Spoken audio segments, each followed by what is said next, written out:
Today we're going to talk about everything you need to know in order to shadow some PAs or other medical professionals.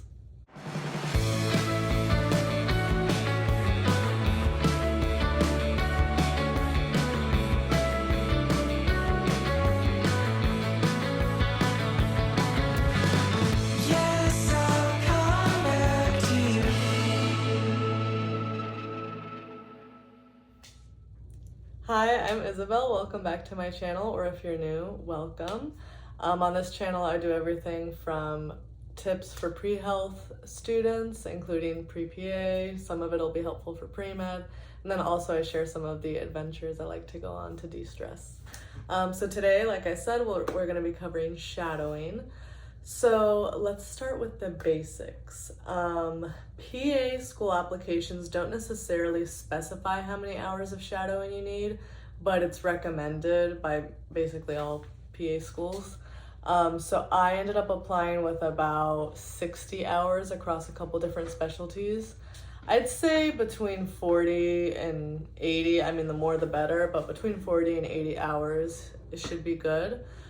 There might be some schools that specify, so you definitely want to check out your school's website. And then for medical school, it could vary as well. But I ended up obtaining shadowing hours purely through cold calls and going in person, so that's what I'm going to dive into today. If you have some connections, let's say someone in your family is a doctor or a PA or a nurse practitioner or somewhere where you have an in, definitely start there. It is hard to cold call. It took me several tries. So I'm going to tell you the tips that I used, especially if you don't have a connection. This video is for you. So with that being said, there are still opportunities on campus, I'm sure of, that will help you. So for example, I went to the University of Florida and there was a program called Medigators, and it was virtual shadowing. So they had a new professional every week. And while I couldn't attend every single week, they would post a summary of which medical professionals had presented that week. And after the fact, I would email them and say, hi, I watched your video on Medigators. It was very informative. Maybe point out a thing or two that I liked in the email so that I'm already establishing that connection. And then I would ask at the end, is there any chance I could come in and shadow you for any period of time?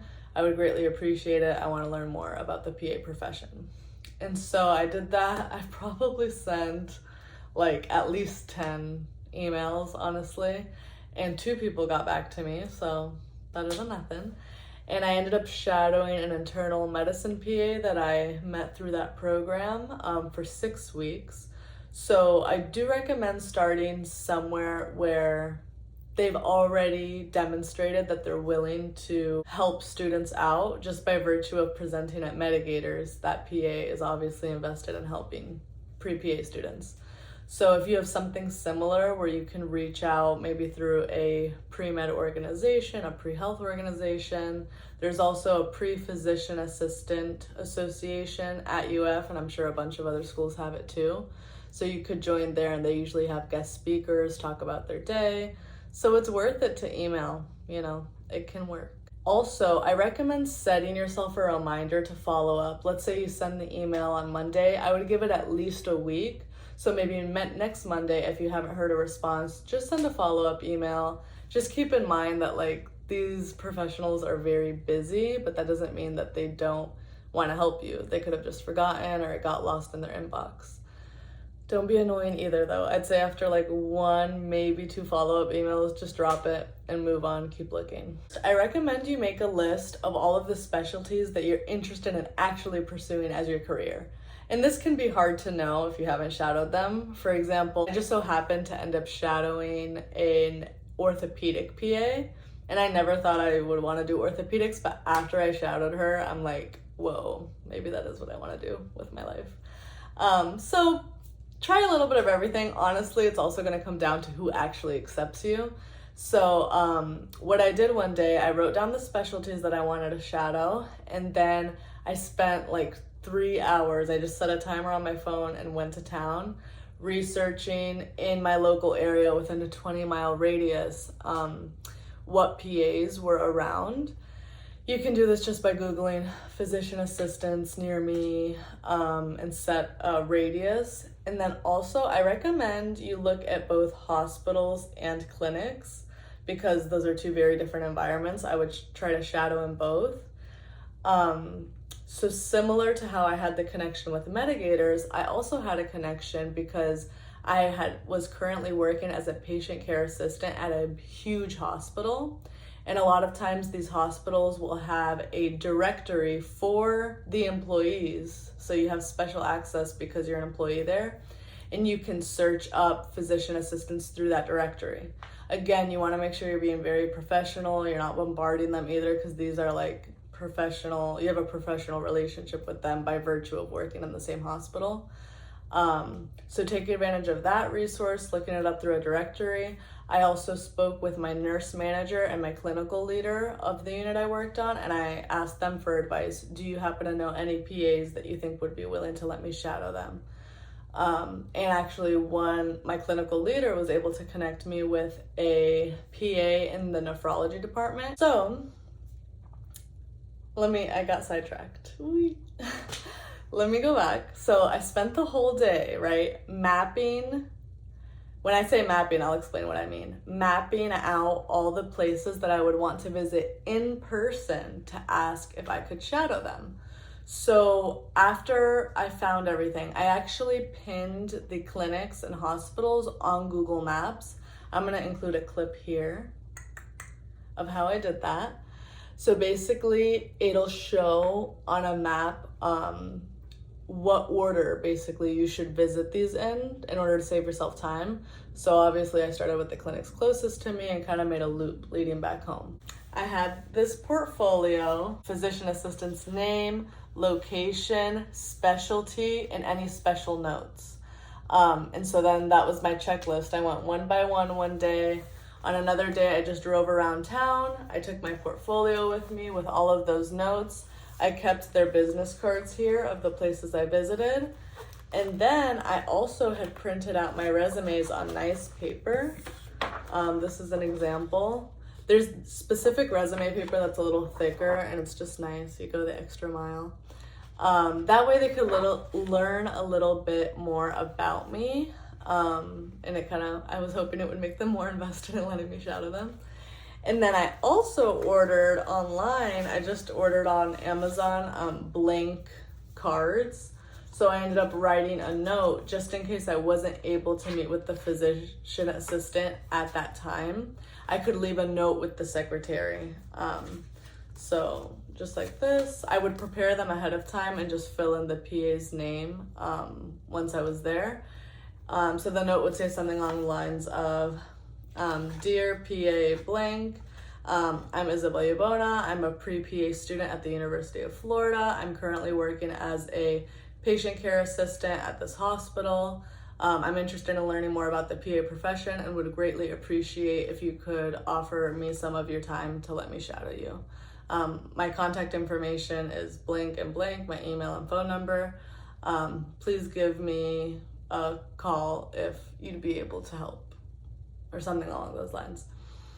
And then I would leave the note and my resume with the secretary and just ask them to pass the message along whenever the PA was available. I visited about 10 locations in person over the course of 2 days, and I ended up shadowing at 2 of those. I did end up being able to talk in person with 2 PAs that day.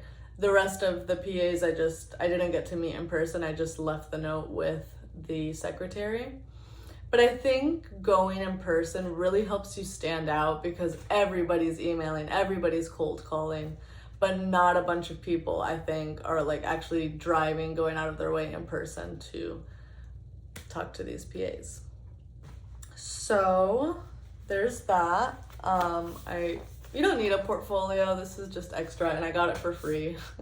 But you could just keep it in a little folder. After a week, if you haven't heard back, just send an email to those places you visited in person and say, hi, I visited on X day last week. I just wanted to follow up if you were able to get in contact with the PA. It's always worth it to just follow up. It is up to you to make that shadowing happen. you are more invested in getting your shadowing hours than they are. So you need to take initiative on that. All right. If you're having a hard time getting shadowing in your college town, you are not alone.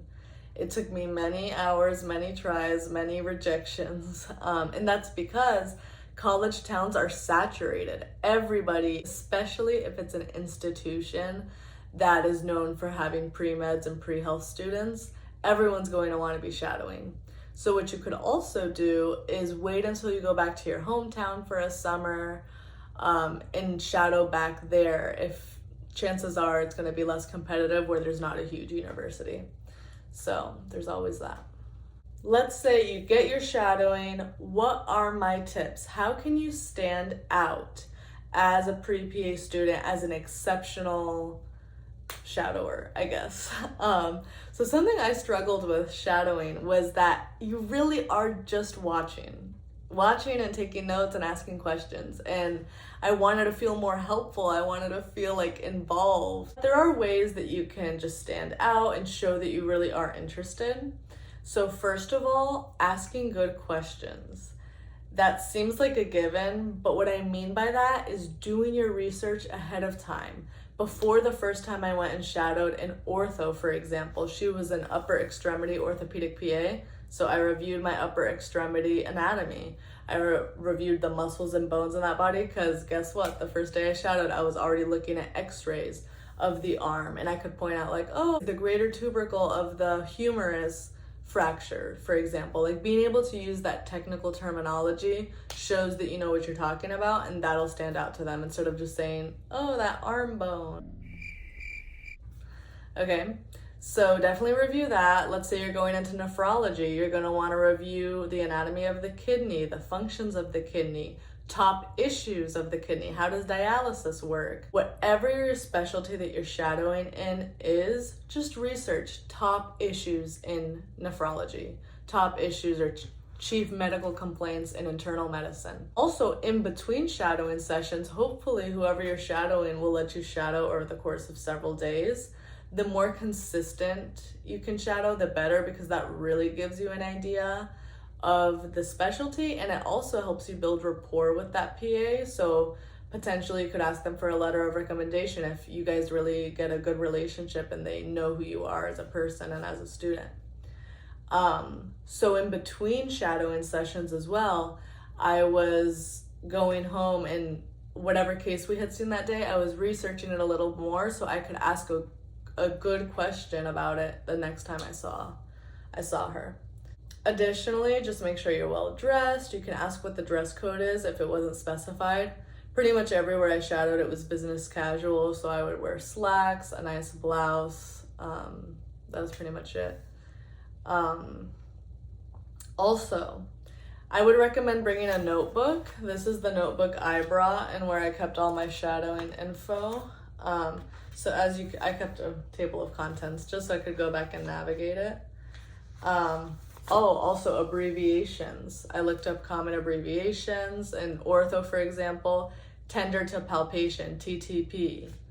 GHJ is glenohumeral joint, that sort of thing. And then this is kind of some research I did, like major issues in ortho, shoulder issues. There's AC joint separation, adhesive capsulitis. Let's see the difference between an X-ray and a CT scan and an MRI. When do you use each one? Those sorts of questions. And then I also wrote down a list of questions that I wanted to ask all of the PAs I shadowed so that I could compare the responses across specialties.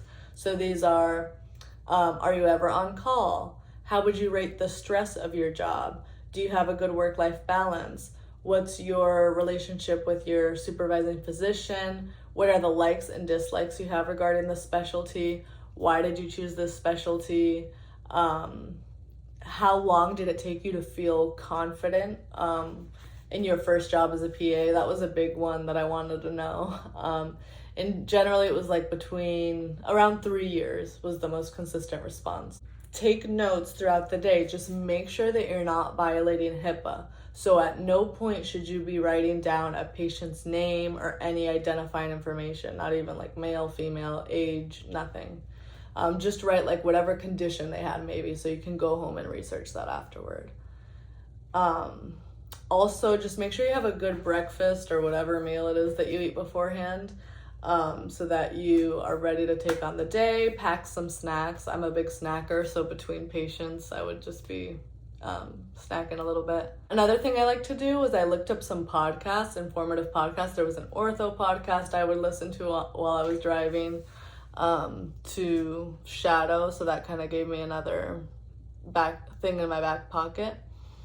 And then just look for ways to be helpful, whether that's just something as simple as opening the door when you walk into the patient's room, closing it behind you, bringing in an extra chair if you see that there's a visitor, or someone accompanying the patient to their appointment. Just make sure you're like very aware of what there could possibly be that you could help with. So overall, I ended up shadowing an ortho, and I did get to be in the operating room with the PA, which was super cool. I highly recommend trying a shadow in the OR if you get that chance. Internal medicine, nephrology, and then I shadowed one day in the burn ICU. And after I finished shadowing, I just I wrote them a thank you card and dropped it off at the office. For the 2 PAs that I shadowed for a longer length of time, I also gave them a little gift. I just really enjoy painting, and that was a perfect excuse to paint a little tote bag, so I'll include a picture here if I can find them. But yeah, just something thoughtful, something nice to show your appreciation. And keep in mind, these might be people that you're asking to write you a letter of recommendation for CASPA, showing your handle of material. Just by asking those good questions and being well read, that can go a long way. So I hope this was helpful. Good luck if you're trying to get your shadowing. I know it's very stressful, but it can be done. It will be done. And if you have any questions, or if there's anything you think I could help with, I'd be more than happy to help. So drop it in the comments, or you can email me. But thank you for watching. Good luck, and I'll see you next time. Bye.